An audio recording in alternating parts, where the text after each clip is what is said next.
কি হবে? এরকম কেন অবস্থা হলো আপনার? আমি ঠিক সময় হারুদা, এরকম অবস্থা হয়ে গেছে কেন আপনার? আমার কোম্পানি মানে এরকম অবস্থা হয়ে গেছে আপনার? কি ব্যাপার হলো? কোম্পানি ভিখারি আজ কোথায় গেছিলে? আজকে একটু মাকে ছাড়তে গেলাম। কাঁদছেন কেন? আজকে মাকে ছাড়তে গেলাম। কোথায় মা কোথায় গেল?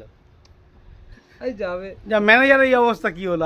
হারুদা বলুন। চোখ খুলুন, চোখ বন্ধ আছে হারুদা। না বলছি হারুদার খুব অবস্থা দেখুন খারাপ হয়ে গেছে, ঠাকুর বাড়ি যাবে। একটু বেশি হয়ে গেছে গরমে। আমি ঠাকুর বাড়ি যাবে, মাকে 100 টাকা দিয়েছি। হ্যাঁ, আমার কাছে 1 টাকা নেই। কি করবে? আমাকে টাকা বলেছে টাকা নিয়ে কি হবে? মদ খাবে তুমি? না, আমাকে করবে? বলেছে কি? যে কোম্পানিকে আমি বলে দেবো হ্যাঁ, তুই থাকবি, আমি বলে দেবো তোকে। ঠিক আছে। আর কাঁদছেন কেন আপনি? হারুদা বলুন। আমি